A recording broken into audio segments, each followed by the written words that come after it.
I got so much motherfucking design on right now. Bring it down, bring it down, make it come. I got 3 old guys, I'm a block, bitches on my line, and you know.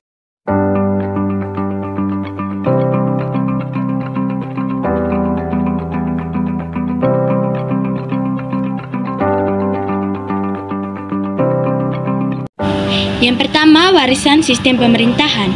Agama Hindu-Buddha mempengaruhi sistem kehidupan sosial maupun politik wilayah Indonesia. Dalam bidang politik, pengaruh Hindu-Buddha mengubah sistem pemerintahan yang sebelumnya berkembang di Indonesia. Pada awalnya, masyarakat Indonesia mengadopsi sistem pemerintahan kesukuan dan kerakyatan. Setelah Hindu-Buddha berkembang di Indonesia, sistem pemerintahan berubah menjadi monarki seperti di India. Tempat terakhir Hindu-Buddha masuknya agama Hindu-Buddha menjadi awal peradaban Indonesia kuno dengan munculnya kerajaan-kerajaan kuno. Yang kedua, sistem sosial. Adanya pembagian kastra atau kelas sosial. Kastra tertinggi adalah kaum Brahmana, Ksatria, Wasya, dan Sudra. Timbulnya aturan masyarakat atas adanya kastra, misalnya kastra rendah harus selalu hormat pada kastra di atas. Contohnya adalah tidak boleh duduk sejajar. Yang ketiga, sistem ekonomi.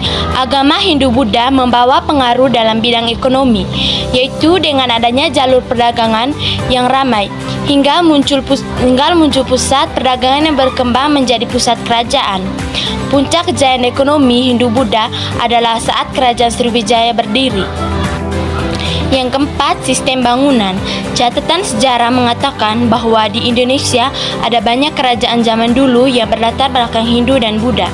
Maka dari itu, ada banyak sekali bangunan yang dibangun pada zaman itu bercorak Hindu dan Buddha.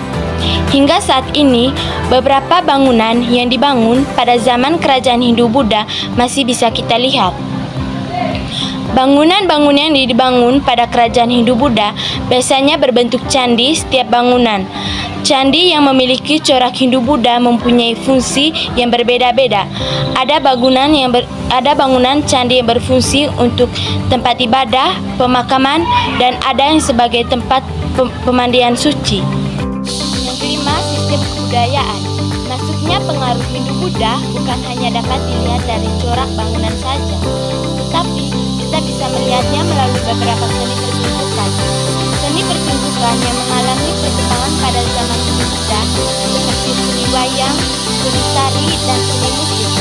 Beberapa upacara atau tradisi Hindu-Buddha yang masih bertahan hingga saat ini adalah tradisi ngaben. Sebagai informasi, ngaben adalah upacara kematian yang membakar mayat kemudian abunya dibuang ke laut. I got so much motherfucking design on right now.